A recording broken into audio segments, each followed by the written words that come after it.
Hola, buenas tardes a todos, todas los que nos están viendo y nos están siguiendo desde los puntos principales que son las redes sociales de Facebook y de YouTube.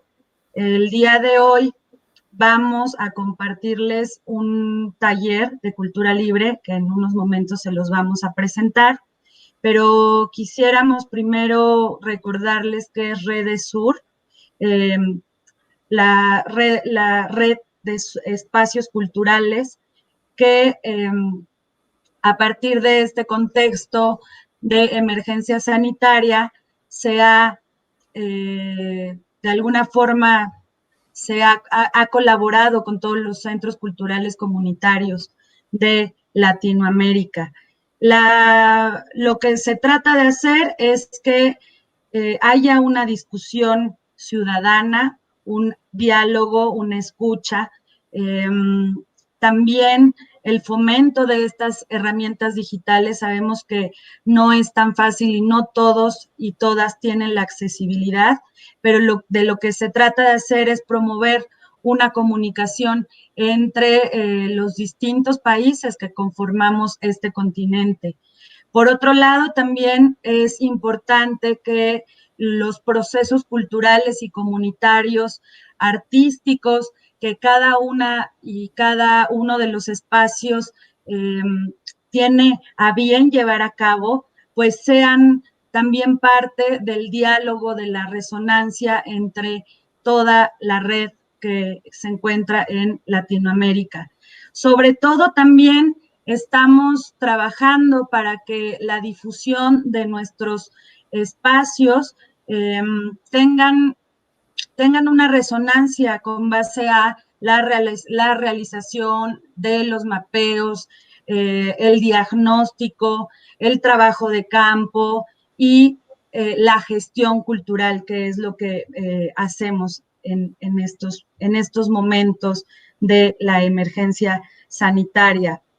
Redes Sur está conformado por todos los, como les decía, como los centros culturales comunitarios y por más de 20 países. Entonces, tenemos a Martadero y Telares de Cochabamba, Bolivia, Club Cultural Matienzo de Buenos Aires, Argentina, Centro Cultural Alternativo Secual, Chaco, Argentina, Centro Cultural España, Asunción, Paraguay, Teatro Popular Oscar Niemeyer, el Cántaro, Vía Escuela Popular, RGC Ediciones en Buenos Aires, Argentina, Centro Cultural Online Ártica, Uruguay, que es con los que vamos a estar transmitiendo el día de hoy, Centro Cultural Recoleta en Buenos Aires, Argentina, Centro de Desarrollo Cultural Moravia, Medellín, Colombia, Parque Cultural Tiuna El Fuerte en Caracas, Venezuela, Fora de Hecho Ninja, la Nave, Brasil, Facultad Latinoamericana de Ciencias Sociales, Flaxo, Argentina, Traza Social AC México, Museo Terry Tilcara, Yuyuy, Argentina, Cultural de Red Latinoamericana en distintos países, Estudio Teorema, Traza en México, Resistencia Cultural Libre Nariño, Colombia, Red de Faros de la Ciudad de México, Centro Cultural Gabriela Mistral de México y Espacio Disparate de Argentina, Red Sur Teatral de Sur Argentina. Y bueno, creo que por lo pronto somos todos los que conforman la red Sur. Son 9 países, 19 espacios y redes culturales. Entonces, vamos a dar pie a la presentación de este taller. Este taller se llama Cultura Libre en Espacios Culturales del Sur. La presentación que tenemos es que, bueno, la pandemia intensificó el uso del Internet para el desarrollo de las actividades culturales. El espacio virtual se ha convertido en parte fundamental de cada espacio cultural y en esta charla abierta los participantes estarán hablando sobre la creación y la circulación de contenidos artísticos y culturales en Internet, y sobre cómo podemos fomentar la participación y el acceso libres a la cultura desde los espacios culturales de la red ESUR. Lo van a presentar Mariana Fossati y Jorge Gémeto de Ártica, Centro Cultural Online en Uruguay. Mariana Fossati es codirectora y docente de Ártica. Su formación académica es la sociología. Actualmente se enfoca en el estudio y la aplicación de las TIC y el e-learning en la cultura, la educación y las organizaciones sociales. Hola, Mariana. Hola, ¿qué tal? ¿Cómo están? Bien, gracias. También nos acompaña Jorge Gémeto, codirector y docente de Ártica, licenciado en psicología. Su trabajo se orienta a crear y dinamizar espacios en la web para la libertad de expresión y la diversidad cultural. En este contexto, les cedo la palabra a los compañeros de Ártica para después comenzar con las preguntas que vamos a tener en vivo de todos los compañeros, las compañeras que nos están viendo por las redes sociales. Adelante. Muy bien, muchísimas gracias. Muchas gracias. Y bueno, antes que nada es un gusto estar acá con ustedes. En la enumeración que hacías de todos los centros culturales, de todos los espacios, bueno, es un honor ser parte de esta red. Y bueno, y como parte de esta red nos parecía que Ártica tenía bastante que aportar, sobre todo en esta situación de emergencia sanitaria, en la que muchas actividades se trasladan a la web, muchas veces incluso como de emergencia, ¿no? O sea, y bueno, como veníamos trabajando nosotros desde hace bastantes años desarrollando dinámicas y bueno, y actividades culturales en Internet, bueno, nos parecía interesante contarles distintos tipos de actividades que se pueden hacer y contarles el marco en el cual las hacemos, que es el marco de la cultura libre. Está relacionado con varios de los principios de la red ESUR que tienen que ver con la circulación de la cultura, con el desarrollo de herramientas digitales abiertas, con el fomento del acceso a la información, a la libertad de expresión en Internet. Entonces, bueno, en el marco de eso es que vamos a empezar este tallercito. Muy bien. Bueno, les vamos a compartir una presentación, entonces.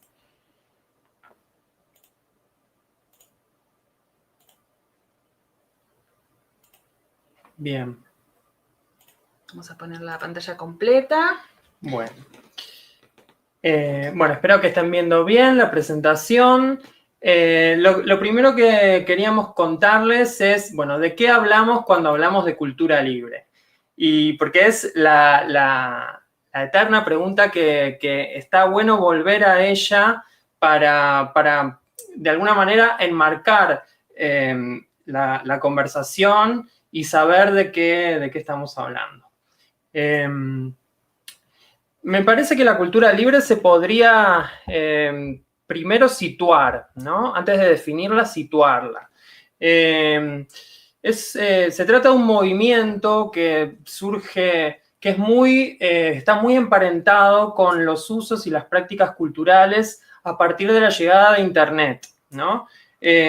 Lo que comenzó a pasar en los mediados de los 90, en los 2000, y bueno, y cada vez más, de forma cada vez más masiva, en la que se fueron incorporando distintas, más masivamente la población al uso de las tecnologías digitales, lo que se empezó a ver es que la gente, como siempre, comparte cultura, crea culturas, y está todo el tiempo recreando y compartiendo.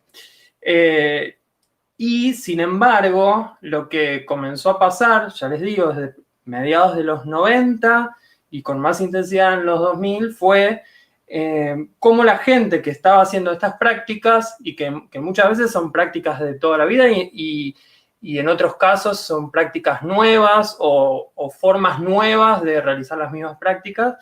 Bueno, lo que se empezó a ver fue que muchas de estas cosas que hacíamos, que hacía la gente, empezaban a ser como catalogadas como ilegales, ¿no?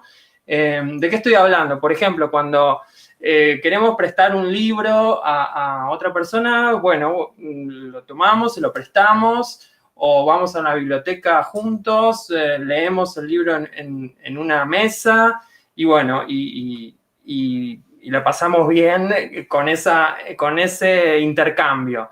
Bueno, en Internet la gente hace lo mismo, básicamente, tiene ganas de hacer lo mismo, y lo que hace es mandárselo a otro, copiarlo, subirlo, y empezar a compartir cultura.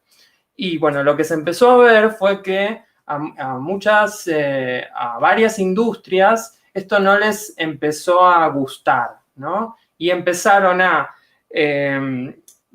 catalogar a este tipo de prácticas como prácticas ilegales. Las prácticas que hacíamos, todo lo que hacemos todos los días en Internet, en muchísimos casos, desde mediados de los 90 y ahora también son ilegales.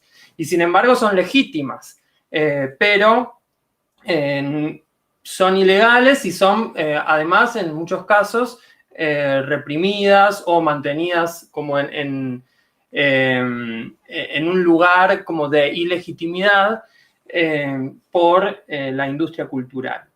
Entonces, el movimiento surge básicamente, es un movimiento por derechos de acceso, por derecho de participación, que lo que hace es organizarse como movimiento en la medida que las instituciones, el sistema de propiedad intelectual y el sistema legal que legisla qué podemos hacer y qué no en Internet, no se corresponde con las prácticas nuestras de todos los días.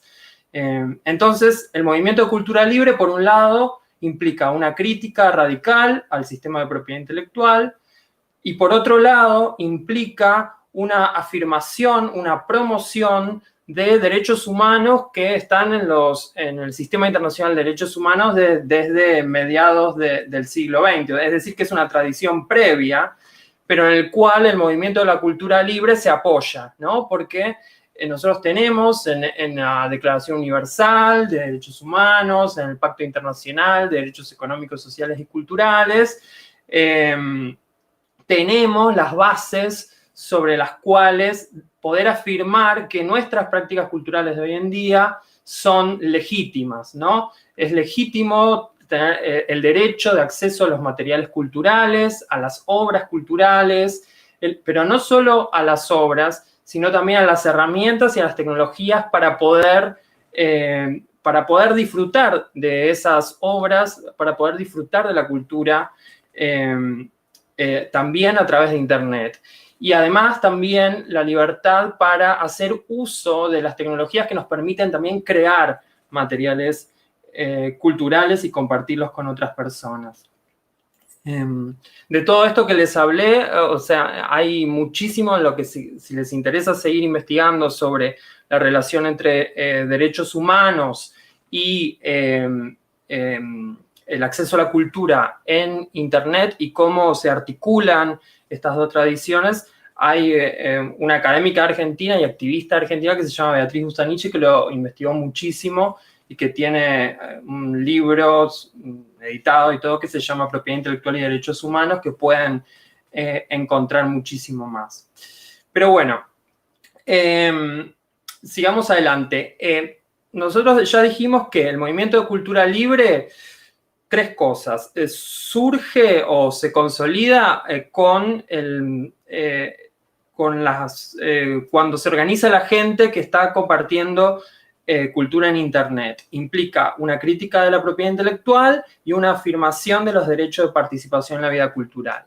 Si queremos hilar más fino, podemos ahora como centrarnos, hacer foco en qué significa la libertad que está en la partecita de cultura libre, ¿no?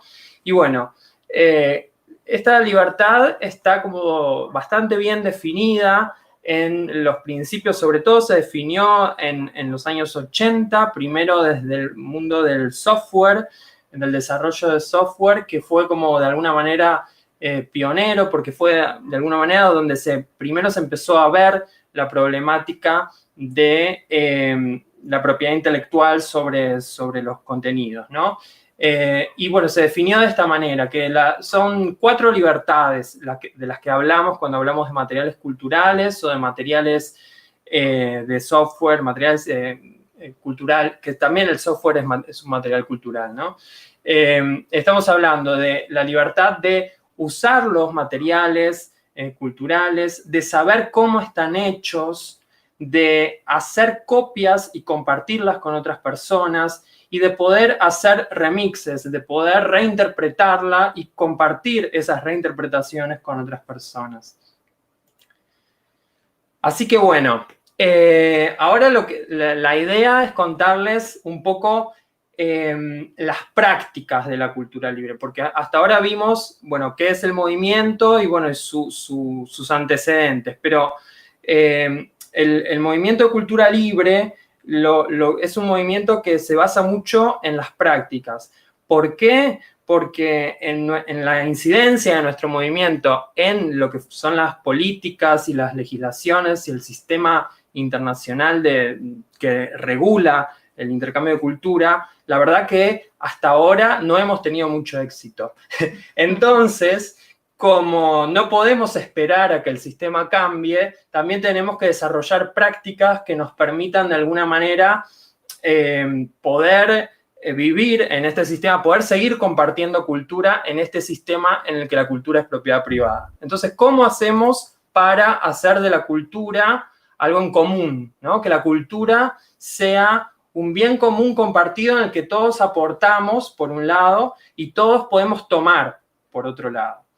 Entonces, la idea que se fue como gestando, ya les digo, a principios de los 2000, fue que las leyes de propiedad intelectual eran muy difíciles de cambiar, y de hecho hay una avanzada como muy fuerte de las industrias culturales. Y bueno, en general lo que vemos es una tendencia que aún todavía continúa de endurecimiento de estas restricciones. Entonces, si bien el trabajo y la promoción y la lucha por las políticas públicas es muy importante, vamos a trabajar en, bueno, cómo generar de alguna manera un entorno que sea libre, ¿no? Entonces, lo que vamos a hacer es trabajar sobre el marco legal existente, que es el derecho a autor, y bueno, y tratar de alguna manera hacerle como un hackeo, ¿no? Darlo vuelta, ponerlo patas para arriba a ver qué pasa. Así es que surgieron a principios de los 2000 las licencias Creative Commons. ¿Qué es una licencia? Es una forma de decirle a todo el mundo que los materiales que nosotros creamos, los materiales culturales que creamos, ya sea una canción, un libro, un artículo, un audiovisual, una página web, lo que sea, no tiene todos los derechos reservados, no es propiedad privada nuestra, sino que está disponible para que otros lo reutilicen. Así se desarrolló la idea de algunos derechos reservados para preservar, por un lado, lo que es la atribución, es decir, reconocer los aportes de las otras personas al bien común, pero sin que eso implique una propiedad privada, es decir, que las demás personas puedan reutilizar esos contenidos sin tener que pedir permiso cada vez que quieren hacerlo. ¿Por qué? Porque las propias personas que crearon esos contenidos ya dan ese permiso de antemano. Una licencia Creative Commons o cualquier otra licencia libre es eso, es un permiso por anticipado, es como una declaración pública, decir, hey, esta obra ustedes la pueden usar sin tener que venir a pedirme permiso cada vez que la quieran usar. Entonces,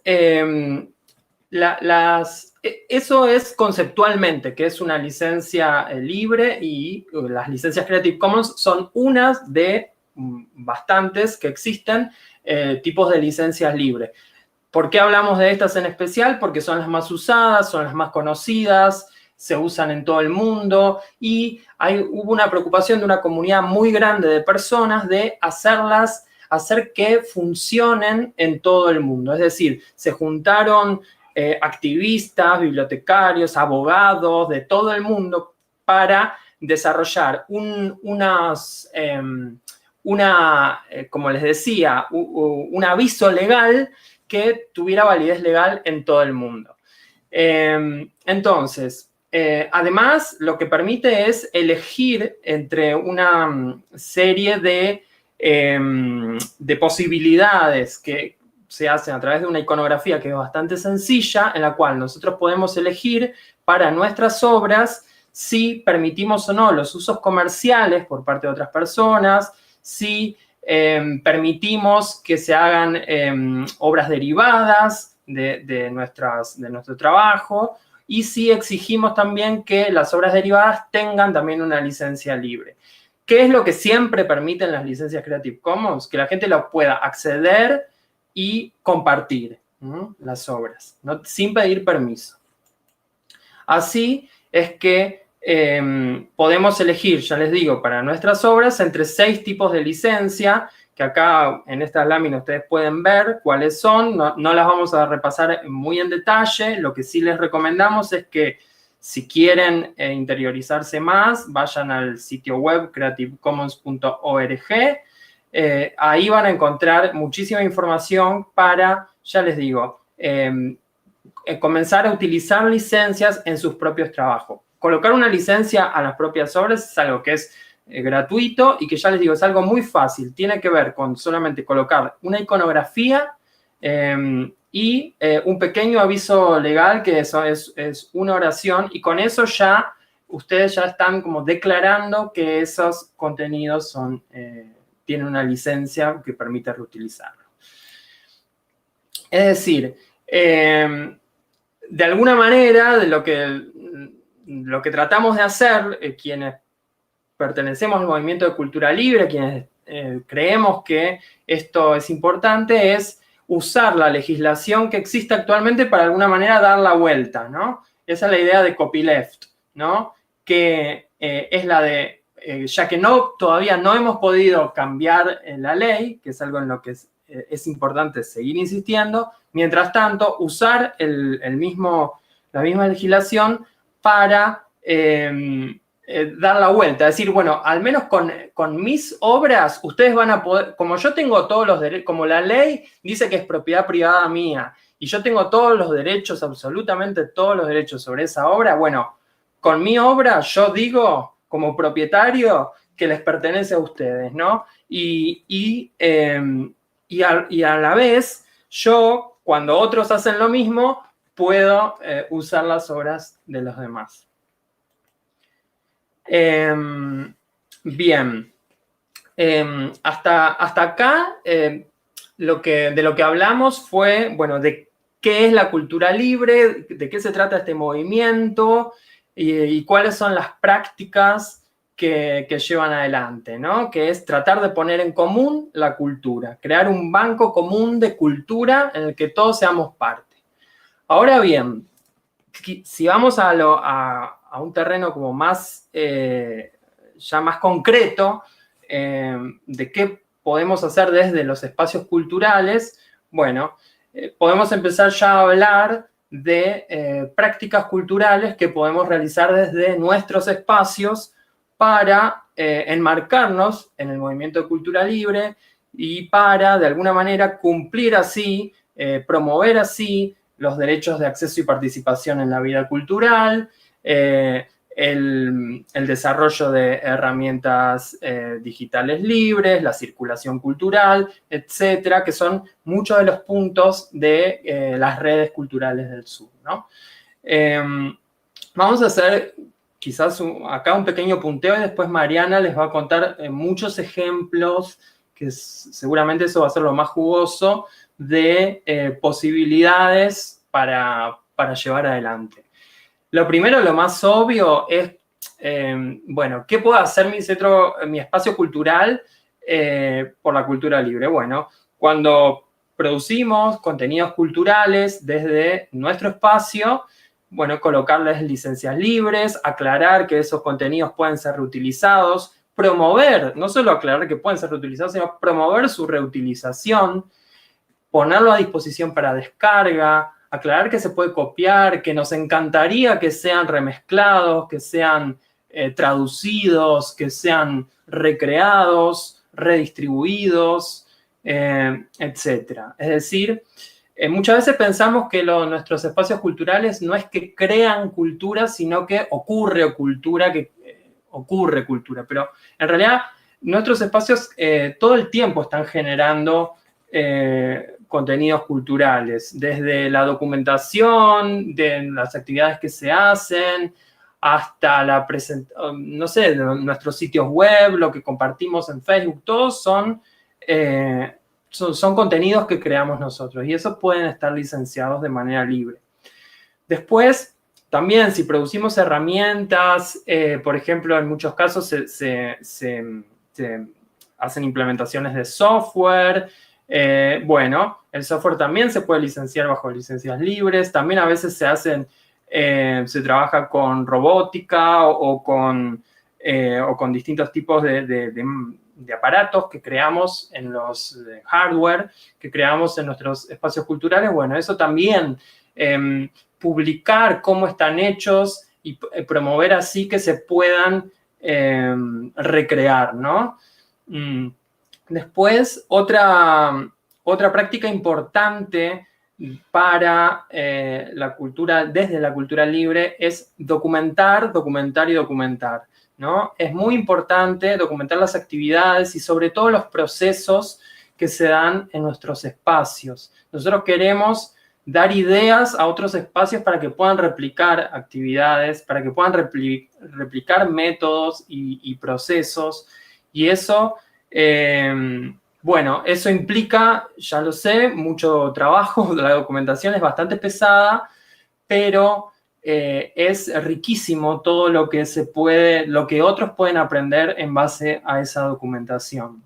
Para eso es importante tener también un repositorio en el que, por ejemplo, cuando ocurren las actividades puedan quedar, en muchos casos, cuando son abiertas, que queden grabaciones de las charlas, que queden audios, que queden videos, que queden también los materiales que se comparten. Es decir, por ejemplo, si hay talleres, bueno, podrían quedar pequeños repositorios de cada taller, de los materiales que compartieron las personas facilitadoras. Sí. Bueno, ya hablamos de la publicación de los contenidos con licencia libre, de compartir software libre, documentar, generar repositorios. Otra cosa que podemos hacer desde nuestros espacios culturales es incorporar a nuestra agenda sobre políticas públicas culturales, incorporar políticas relacionadas con la cultura libre. Por ejemplo, la flexibilización del copyright, que después es algo que Mariana les va a hablar más en detalle, pero que incide mucho en los espacios culturales. La apertura de datos, de publicaciones y de contenidos de organismos públicos y por ejemplo, de instituciones educativas y culturales públicas que se pongan a disposición bajo licencias libres. También que haya promocionar el uso de software libre en el Estado y en las instituciones públicas de todo tipo, y también fomentar y promover políticas que favorezcan la privacidad de las personas en los entornos digitales. Y bueno, todo esto que les estaba contando, de alguna manera, se trata un poco desde nuestros espacios culturales, promover prácticas, o sea, llevar la idea de la cultura libre y del código abierto del software, llevarla a las prácticas culturales. Es decir, abrir cómo están hechas las prácticas culturales, ya le digo, documentando, mostrando cómo son los procesos que llevamos adelante, etcétera. Bien. Rosario Cambray García les manda saludos desde Tasco Guerrero, México. Mónica H. Arrieta escribe, ojalá profundicen sobre el vínculo entre el concepto de cultura libre y el software libre. Ok. Y Ivanova, buenas tardes, gracias por compartir su conocimiento desde las redes para la práctica cultural comunitaria en redes de intercambio de información y libre acceso en medios digitales. Eso es por lo pronto, déjenme actualizar. Dale, si querés vos anda viendo otros mensajes, yo si quieren, mientras tanto les voy como respondiendo un poco la relación entre cultura libre y software libre. En realidad están súper relacionados y de alguna manera se podría decir que la cultura libre, el movimiento de cultura libre es un movimiento que es hija de, del software libre, ¿no? Porque muchos de los principios del software libre, que un poco los hablamos cuando hablamos de qué significaba la libertad, ¿se acuerdan? Bueno, fue una reinterpretación de las cuatro libertades del software libre llevadas como a la cultura. El movimiento de software libre desarrolló estos principios en los años 80 y después a principios de los 2000 hubo académicos que trabajaron en como de alguna manera adaptar los principios del software libre a la cultura, que no es tan fácil porque el software es un material cultural como muy particular. ¿Por qué? Porque tiene como dos caras, ¿no? A diferencia de lo que puede ser, por ejemplo, una canción, el software tiene, por un lado, una parte que es la parte visible, ¿no? Que es el código objeto, ¿no? Que es con lo cual interactuamos y que implica la ejecución del programa con su interfaz, etcétera. Pero por detrás tiene el código fuente, que son las instrucciones de cómo está hecho. Entonces, en el movimiento de software libre hay un énfasis muy grande en que esté disponible siempre el código fuente, estas instrucciones, porque sin el código fuente no podemos saber cómo está hecho el software que usamos. Agregaría esto que en cultura, en otro tipo de materiales culturales, esta analogía se puede trasladar. Por eso al final de su primera intervención, Jorge hablaba de prácticas culturales de código abierto, porque también se puede de algún modo emular el software libre en la cultura libre. Si pensamos, por ejemplo, que, no sé, una obra de teatro, por ejemplo, puede poner a disposición la dramaturgia, o una obra cinematográfica, el guión, o los archivos fuentes con los cuales está creado esa obra audiovisual, o la melodía de una canción, o las instrucciones para desarrollar o para montar una escenografía o una exposición, o un programa de estudio de un taller, o los materiales de estudio, en fin. Si bien no es exactamente lo mismo que el software libre, también tenemos generalmente una forma de acceso a la cultura que es más como una relación de espectadores o de consumidores de la cultura, y ese acceso está bueno, pero también está bueno facilitar las herramientas para que esa cultura pueda ser readaptada y modificada por los reutilizadores que vienen después, ¿no? O sea, por ejemplo, si un centro cultural o un espacio cultural o una editorial cultural produce, por ejemplo, un libro, está bueno tener acceso al PDF, pero también tener acceso a archivos editables, por ejemplo, ¿no? No es obligatorio para ponerle una licencia libre a una obra cultural dar acceso a los archivos fuente o a los materiales originales, pero es una práctica que si queremos promover la cultura libre, si realmente nuestro interés está que haya una réplica, que haya una modificación, que haya mejoras sucesivas, va a ser necesario poner a disposición esos aspectos, ¿no? Por decirles un ejemplo, hay una película que se hizo bastante conocida en el ámbito de la cultura libre, que se llamó El Cosmonauta, está hecha en España, y en el sitio web de esa película se ponían a disposición, por ejemplo, secuencias, crudos, que después podían ser tomados por los espectadores para crear cosas derivadas, ¿no? Bueno, nos referimos a ese tipo de prácticas. Sí, otro ejemplo que se me ocurre, ahora ya empezamos a dialogar, pero otro ejemplo que se me ocurre es un proyecto, es una comunidad que se llama Red Panal, que está en Argentina, pero también en otros países de América Latina, en la que la gente comparte pistas de sonoras, ¿no? Y después esas pistas se van reutilizando y, bueno, y distinta gente va creando como distintas obras. Pero justamente es una comunidad y una plataforma hecha entre pares que es para eso, ¿no? Yo comparto mi pista, después aparece en otro lado en algo que yo ni me imaginaba que iba a aparecer. Quizás para poder seguir con los ejemplos, vamos a retomar la presentación, que ahora la puse en un PDF, entonces va a funcionar. Voy a compartir pantalla de nuevo. Voy a compartir la pantalla, pero no se preocupen del efecto túnel que se va. Ahí está. Bueno, para citarles un ejemplo en cinematografía, por ejemplo, y que tiene mucho que ver con los espacios culturales.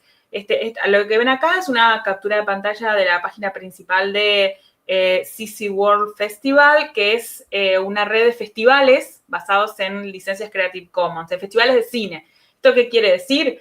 Que en esta plataforma se reúnen películas de distintos lugares del mundo que han sido licenciadas con Creative Commons, es decir, que su exhibición es libre y que por ese motivo distintos organizadores de festivales en distintas partes del mundo pueden hacer una selección de películas y crear su propio festival. El festival tiene origen en Barcelona y es replicado por otros festivales en otras ciudades del mundo desde hace varios años.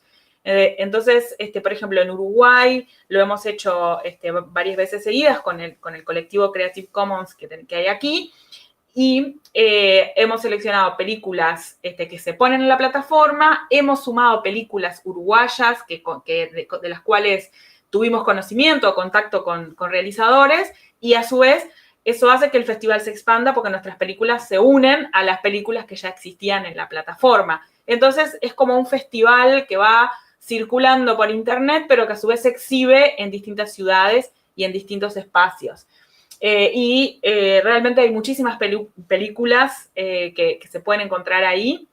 La mayoría se pueden bajar. Algunas a veces no están para bajar, sino para contactarse con los equipos de realización, porque a veces las películas necesitan, para poder ser exhibidas en festivales más tradicionales, hay ciertas restricciones de cuánto se pueden compartir. Pero este festival también quiere ser una demostración de que eso no sería necesario, que para exhibir películas en distintas partes del mundo no se necesitan todos los derechos reservados, sino que justamente permitir que las películas estén libremente disponibles hace festivales de cine más ricos. Y bueno, en varios países latinoamericanos se han hecho estos festivales y se van a seguir haciendo. Este es el ejemplo del festival local que hacemos en Uruguay, y que además en su festival, que tiene actividades musicales, porque también existen músicos, bandas que licencian su música libremente y que su música puede ser compartida por internet y también tocada en ambientes, en espacios públicos, y no es necesario, digamos, hacer pagos extra, además del caché que le corresponde a la persona que toca. También, además, hacemos otras actividades que tienen que ver con la promoción de la cultura libre y tratamos de vincularla con otros temas de interés o de actualidad, temas sensibles, como por ejemplo, cómo la cultura también puede ser libre de violencia o de violencia machista. En fin, tratamos de hacer en base a la cultura libre, un festival cultural que toque diferentes temas relacionados precisamente con las libertades culturales. Sí, y bueno, esto que estaba diciendo Mariana de festivales que incluyan cine y música libre, uno podría preguntarse, pero bueno, ¿qué importa si la licencia que tenga la película o la licencia que le pongan la gente que toca en los festivales? Y finalmente va a ser como muy parecido. Entonces, o sea, en realidad, así dicho, sí, parece que es como igual a cualquier otro festival, pero si uno se pone a pensar lo que implica realmente desde la gestión cultural organizar un festival tradicional, conseguir todos los derechos, todos los permisos de las obras cinematográficas que se van a pasar, y uno lo compara con la fluidez, la facilidad, el sentido de comunidad que se genera en la proyección de películas libres desde un repositorio. Es decir, nosotros cuando proyectamos películas libres, obviamente también les avisamos a los realizadores de otros países, y bueno, y se va generando como ese sentido de comunidad, de qué bueno que eso se proyecte en Uruguay, o sea, gente de otros países que no se esperaban que esa obra circule, y bueno, se genera esa relación. De la misma manera, cuando se trabaja con música libre en los festivales, bueno, no es lo mismo que la gente simplemente vaya a ver un recital y pueda participar como espectadora, a que pueda también, por ejemplo, acceder a esa música, llevarse esa música, después poder adaptar esa música, crear remixes de esa música. Es decir, se genera como una idea de comunidad más fuerte, más potente, más interesante. Bien. Acabo de cambiar la lámina, espero que la estén viendo. Cualquier cosa me avisan. Otro tipo de cosas que se pueden hacer en base a cultura libre en espacios culturales es llevar los proyectos de cultura libre globales, que existen muchos alrededor del mundo, y realizar versiones locales contextualizadas. Me refiero, por ejemplo, a Wikipedia. Wikipedia es la enciclopedia libre, que todo el mundo puede colaborar y editar y agregar contenidos. Además que es un espacio que realmente requiere que esté contemplada la diversidad cultural, y si no hacemos aportes desde lo local, eso no se va a dar, por eso es importantísimo. Y bueno, una actividad que se puede hacer, por ejemplo, son talleres o maratones de edición de Wikipedia, que se les llama editatones. Y lo interesante para los espacios culturales es que no necesitan pedir permiso, no necesitan avisarle a ninguna autoridad de la Wikipedia para hacer esto. Aprendiendo lo básico que está disponible en Wikipedia y de forma deseable, ideal, tal vez contactándose con personas que ya editan Wikipedia, con voluntarios y voluntarias de Wikipedia, pueden crear actividades como esta que ven acá. Fue una que hicimos en Montevideo, en un espacio que se llama Cabildo, donde se sitúa un laboratorio ciudadano que se llama Montevideo Lab, y hicimos en marzo de 2018 una editatona, en realidad porque era para editar sobre contenidos de mujeres, de arte y feminismo. Y bueno, simplemente con reunir personas voluntarias que quieran hacer esto, darles un taller, proporcionar bibliografía, computadoras, conexión a internet, se puede colectivamente hacer un aporte a Wikipedia, que aparte es una actividad de aprendizaje muy, muy interesante y de vivencia de la colaboración y de lo que es la cultura libre. Por supuesto que lleva cierta producción y preparación, no es algo que se hace espontáneamente de un día para el otro, pero toda la forma de llevarla a cabo se puede aprender y se puede transmitir muy fácilmente, porque todo es cultura libre. Es decir, hasta cómo hacer para editar Wikipedia está documentado de manera libre y que todo el mundo puede consultar y conseguir ayuda y asesoramiento también.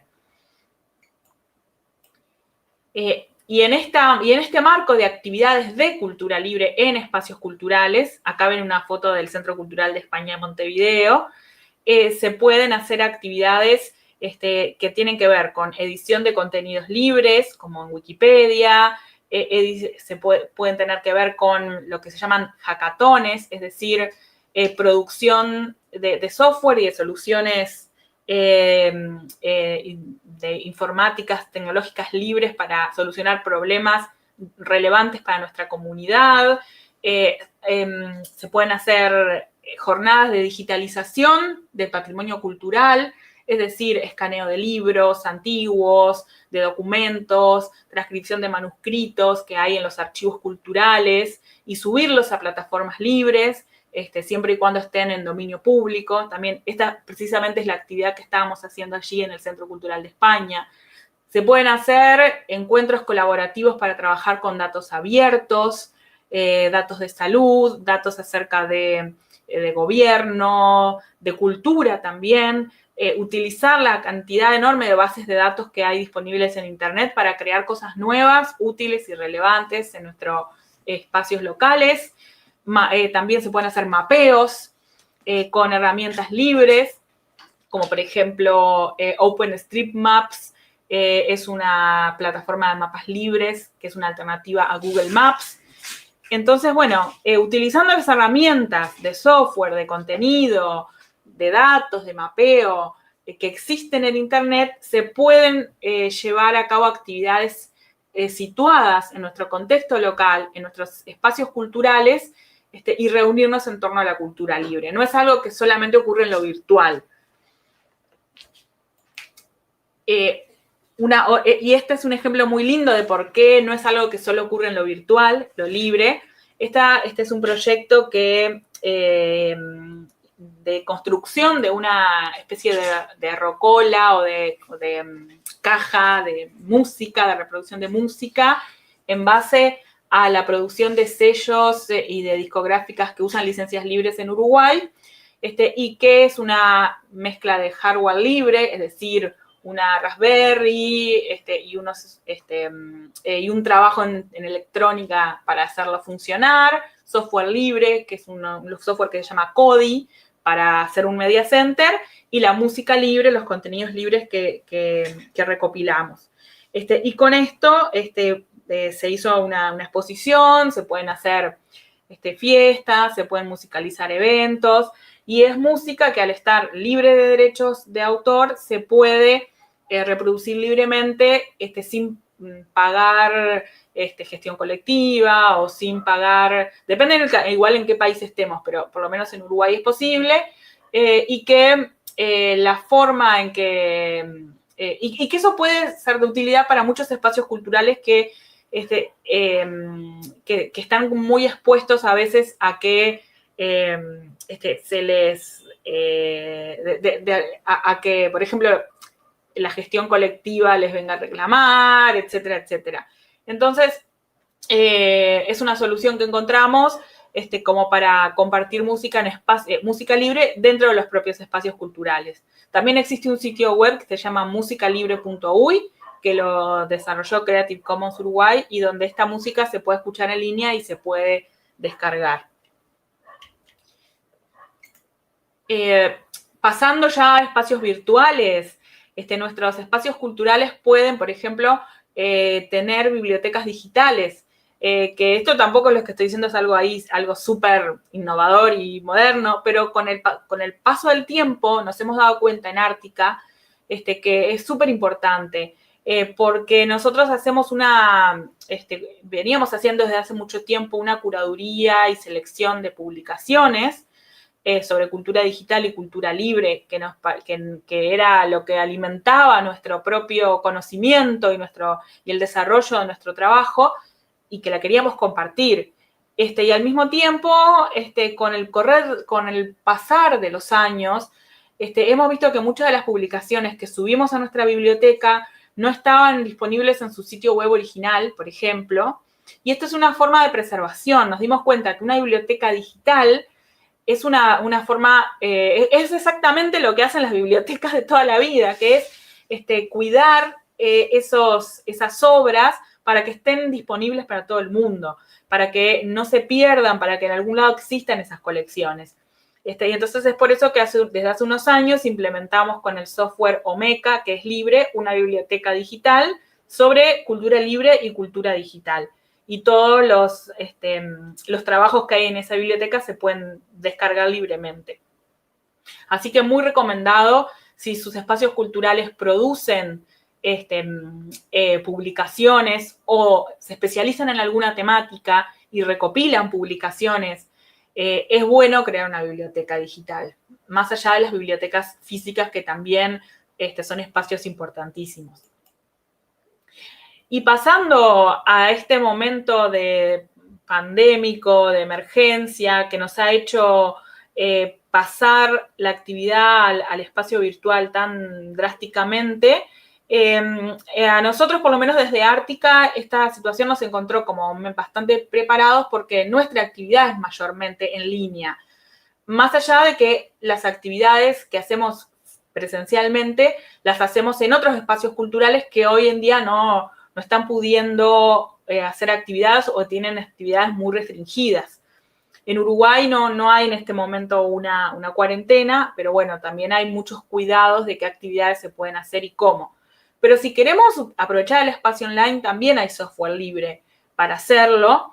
En este momento estamos compartiendo esta presentación desde Jitsi, que a su vez se transmite por otra plataforma que se llama OBS, que es software libre y que es la que lleva este contenido hacia las redes, hacia todos los Facebook de todos los espacios culturales que lo están transmitiendo. Y para hacer actividades educativas en línea usamos la plataforma Moodle, que también se las recomendamos mucho porque a veces las actividades no son solo en vivo, necesitamos tener un espacio de reunión de contenidos, de reunión de trabajo en proyectos, de visualización de videos, de un montón de cosas, y para eso está bueno tener espacios como del estilo aulas virtuales, y indiscutiblemente el software libre que más se usa para esto es Moodle. Así que bueno, nosotros en Ártica tenemos una instalación y es algo que aquellos espacios culturales que tienen posibilidad de contar con un servidor, está bueno que también puedan tener instancias y bueno, y tal vez compartir o federar ciertos contenidos es otra posibilidad. Sí, incluso lo que permiten trabajar con sistema con software libre de aulas virtuales es que los talleres o cursos que se realizan en un espacio cultural después se pueden exportar e importar en otra plataforma educativa digital. Es decir, que es fácil como recrear o generar nuevas ediciones de los talleres en otros centros. Y bueno, todo esto que les describimos son solo algunos ejemplos de las potencialidades que tiene la cultura libre en los espacios culturales. Ustedes dirán que, bueno, muchas de estas cosas tal vez ya las venían haciendo o las experimentaron sin tal vez haber sido conscientes que esto es cultura libre o que, por ejemplo, si producen una publicación y la suben a su página web y por ahí nunca le pusieron una licencia y no pasa nada, está bien, su intención era compartir. Pero tenemos que ser conscientes de que nuestra realidad como espacios culturales abiertos, generosos, inclusivos, que realmente queremos promover la participación y la libertad cultural, está bastante incompatible con los marcos legales muy rígidos de derecho de autor, de copyright, que existen en nuestros países y en el mundo, y que por lo tanto muchas de las cosas que hacemos compartiendo cultura o son ilegales o están medio en la sombra, no es fácil establecer a veces de quién son los derechos, a quién hay que pagarle, no hay que pagar, etcétera. Muchas veces preferimos ni siquiera pensar porque sabemos además que nos estamos sometiendo a ciertos riesgos. Y además, cuando la actividad se traslada a lo virtual, las cosas se ponen a veces más complejas de lo que pensamos. Por poner un ejemplo, no sé si ustedes están familiarizados con la gestión de la música en los espacios culturales, quizás ya saben que cada uno en su país, para poder pasar música, hacer shows, etcétera, hay que pagarle a una entidad nacional que gestiona los derechos. En Uruguay se llama AGADU, pero cada país hay una, para que nos autoricen a pasar música. Muy bien, supongamos que pagamos una mensualidad o de la forma que sea. Bueno, ahora queremos transmitir esta actividad por internet, por nuestro Facebook, por un canal de YouTube o lo que sea. Pero nosotros ya pagamos los derechos de autor. Ah, no, pero no se pueden transmitir por Facebook. ¿Por qué? Porque en Facebook o en YouTube hay unos algoritmos que detectan automáticamente cuando la música tiene todos los derechos reservados y hay algún propietario de esa música, un sello o lo que sea, que lo reclama como propio y no nos permite transmitirlo o queda silenciado o se da de baja el video o hasta se cierra el canal. Y uno podrá decir, pero yo pagué la gestión colectiva o nosotros acá tenemos todo. Bueno, no, pero en Internet los que manejan esto en este momento son los algoritmos, los mecanismos automatizados y bastante arbitrarios e injustos muchas veces de las grandes plataformas. Entonces, seguramente esta realidad la han experimentado unos cuantos espacios culturales, se dan cuenta que no está encajando la práctica habitual con estos nuevos escenarios, que creíamos que por ser escenarios virtuales eran mucho más libres y no son mucho más libres, a veces hasta son más restrictivos. Sí, por poner otro ejemplo, ayer estuvimos participando en una conversación con radios comunitarias y bueno, se pueden imaginar la pesadilla que es para las radios comunitarias transmitir por internet, transmitir, por ejemplo, en Facebook, Instagram o en YouTube, cuando, por ejemplo, usan, claro, las radios pasan todo el tiempo música y constantemente las plataformas están bajando los videos, pero incluso fíjense estos casos, nos contaban chicas de Colombia, de una radio de Colombia, que, una radio que se llama Noise Radio, y también Lo Doy Porque Quiero, varias radios, que en uno de los programas de radio, por ejemplo, trabajaban sobre canciones de salsa, o sea, pasaban fragmentos de canciones de salsa para hacer una crítica sobre las letras de las canciones de salsa que son tremendamente machistas, ¿no? Entonces, para poder criticar cómo están hechas, o sea, la ambivalencia, ¿no? Entre lo pegadizo, cómo nos gustan esas canciones y al mismo tiempo lo terrible de las letras que tienen, para poder criticarlo había que pasarla a la música. Y sin embargo, cuando lo pasaban, le bajaban la transmisión. Es decir, que ahí hay un problema que incluso es bastante grave, que se está como bloqueando la libertad de expresión, ¿no? Lo mismo pasa en muchos otros casos, pero esto me pareció como bastante claro, ¿no? Exacto. Entonces, como reflexión para ir cerrando esta parte de exposición, una última recomendación que nos gustaría hacerle o propuesta es que aprovechemos también nuestros espacios culturales para dar estas discusiones, para informarnos, para mirar críticamente las leyes y las reglamentaciones que gobiernan de algún modo la cultura, y que no son algo externo, ajeno, sino que están absolutamente insertas en nuestra actividad cotidiana, porque nuestra actividad cotidiana es de pasar música, es de pasar obras de teatro, es de hacer lecturas abiertas al público, lecturas con lenguaje de señas, montón de actividades de difusión cultural que siempre están en riesgo de caer por fuera de la legislación. Por poner un último ejemplo y que nos parece así como el súper grave, en Uruguay, por ejemplo, la ley de derecho de autor no tiene una excepción a todos los derechos reservados para las bibliotecas.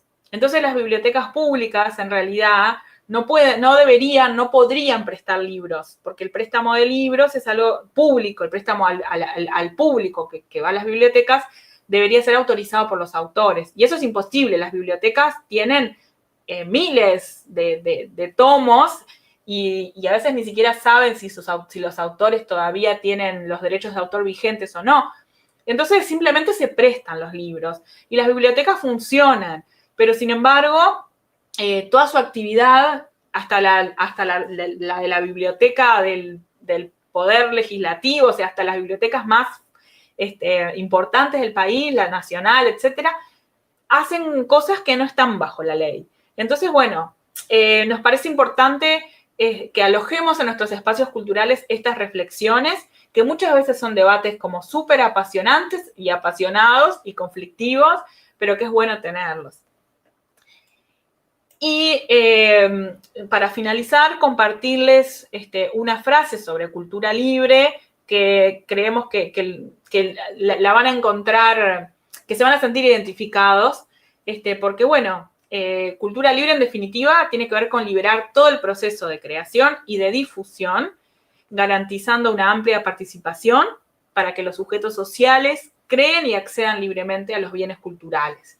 La cultura libre es, así, un paso a la construcción de una sociedad libre.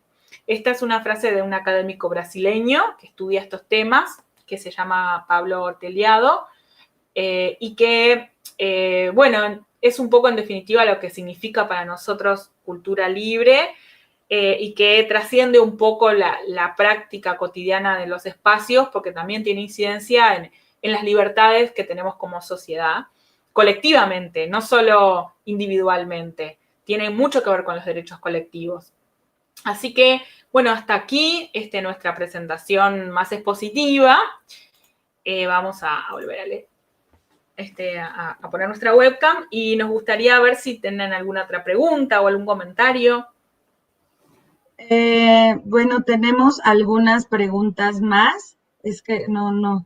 Estas son, a mí me parece muy interesante, ¿no? Las plataformas para compartir el material digital y sobre todo que, como ustedes comentan, que los mismos estados, se involucren, ¿no?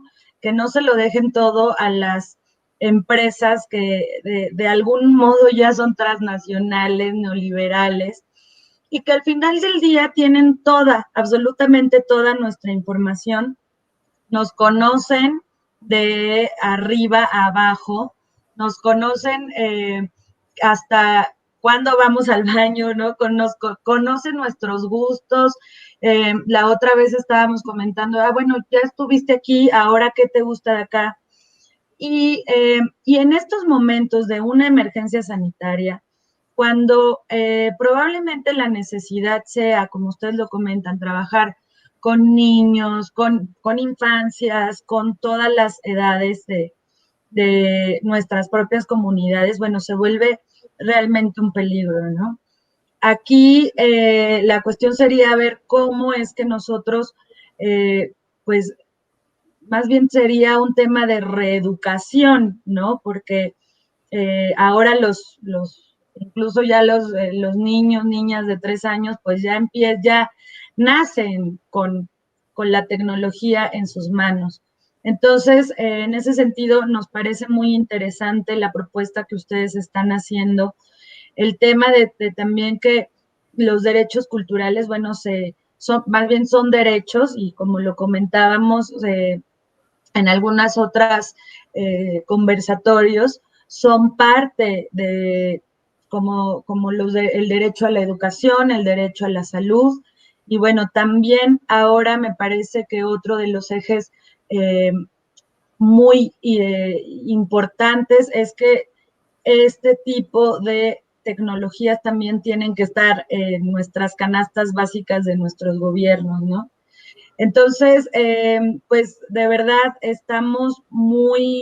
nosotros estamos muy interesados en seguir revisando estos talleres y cómo llegar también a nuestras poblaciones que de alguna forma son vulneradas y que tienen muy poco acceso y seguramente el software libre y las culturas en ese sentido podrían ser pues generadores de nuevas oportunidades, ¿no? Entonces, pues les agradecemos mucho. Creemos desde la red que también sería importante a lo mejor dar un taller presencial con algunas personas y poder hacerlo ya un poco pues más dinámico en el sentido que podamos interactuar también, que podamos tener una mejor o una interacción, un diálogo abierto con alumnos que están muy interesados. Lo comentábamos acá, de repente también, ¿no? En América Latina es muy, muy difícil el Internet y suceden estas cosas, bueno, es normal, entonces no sé si tengan algún otro comentario, me parece que ya no tenemos algunas otras preguntas, si tienen algún otro comentario para ir cerrando. Sí, bueno, lo que decías es muy importante. Por un lado, esta como creciente como dependencia de plataformas, de corporaciones como muy, muy, muy grandes, ¿no? Que son muy pocas. Y que bueno, no se trata desde nuestros espacios culturales de negar la existencia de esas plataformas o de cuestionar a las personas que las usan, sino de dar y promover algunas otras maneras, ¿no? Por ejemplo, eso, se pueden hacer a través de generar actividades que, por ejemplo, una actividad educativa, bueno, que si tenemos la chance, bueno, generarlo en una plataforma educativa que sea software libre, que no esté sujeta a vigilancia. Sabemos que hoy en día, a través de la educación, es donde muchas empresas de estas grandes como por ejemplo Google y Microsoft y otras están como incursionando muchísimo en la educación y extrayendo datos de las personas, vigilando a través de las prácticas educativas. Entonces también, bueno, cuando hacemos actividades educativas y culturales, tratar de promover otras formas sin negar la realidad, que es la realidad es de una dependencia muy grande de estas grandes empresas, pero bueno, tratando de construir otras formas de comunicarnos, de generar actividades, etcétera. Y el Estado, obviamente, ahí es fundamental. O sea, tenemos que exigirle al Estado que brinde las oportunidades para poder acceder a esas tecnologías libres, que también ponga a disposición lo que el propio Estado genera, que es muchísimo y que muchas veces no está disponible o está disponible solo para empresas y no para la gente, ¿no? Entonces, bueno, también reclamar al Estado lo que el Estado tiene que dar. Sí, y también pensando un poco en las comunidades que están más desconectadas o los barrios o los territorios que tienen más dificultades para el acceso a Internet, pensar en cómo se pueden generar estrategias más híbridas, que se relacionen, por ejemplo, Internet con radio comunitaria o actividades digitales, pero que no requieran Internet, que sean a través de dispositivos que para compartir entre nosotros en local, que hay tecnologías que permiten eso, pequeñas redes. No digo que eso sea la gran solución, pero también se pueden pensar en esas estrategias y que saber de algún modo que en base a software libre, a tecnologías libres, a redes libres, podemos construir un montón de cosas sin que necesariamente la solución a los problemas de la conectividad lo vengan a dar, no sé, Elon Musk o Facebook o quien sea con sus mega plataformas, ¿no? Y que también tiene mucho interés para la práctica cultural emancipatoria, el trabajo de entender, de desentrañar un poco más la tecnología, de que no sea un mero consumo, sino también participar en su desarrollo. Y que eso no sea algo que esté restringido, prohibido, limitado o vigilado de alguna manera, ¿no? Eso es un poco, la invitación que les dejamos es a pensar los derechos culturales también en términos de tecnología y que la tecnología no sea solo una caja negra de la cual, bueno, nos servimos o no, pero no podemos desentrañar qué tiene adentro, ¿no? Esa es nuestra propuesta, que tomemos la tecnología como parte de los derechos culturales y qué es lo que eso significa. Así que bueno, no sé, les agradecemos mucho que nos hayan escuchado. Disculpas por los inconvenientes de presentación de láminas. Esperemos que nos hayan aburrido y que igual hayan disfrutado la charla. No, por supuesto que no. Bueno, como comentábamos, es parte, ¿no? De un poco de la curva de aprendizaje. Jamás nos imaginamos que estaríamos dando un taller, ¿no? De esta forma, lo comentamos siempre en estos espacios, que es, pues que estamos en tiempos nuevos, que estamos aprendiendo y que también es parte de la pedagogía que se está llevando a cabo, ¿no? Como lo vemos. Muchísimas gracias, Mariana. Muchísimas gracias, Jorge. Y esperamos tener una segunda charla sobre esto. Y bueno, yo les invito a todas, todos, a que puedan el próximo 2 de septiembre también seguirnos en transmisión igual por Facebook, por YouTube y por algunas otras redes. Tendremos una charla entre mujeres que trabajan en la cultura y que son parte de los espacios culturales del sur. El nombre de esta charla se llama Nosotras, Nosotres, Nosotris, Nosotres. Dinamizamos la cultura y movemos el mundo. Esto va a ser transmitido el 2 de septiembre en Colombia, Perú y México a las 15 horas. En Paraguay, Venezuela, Chile y Bolivia a las 16 horas.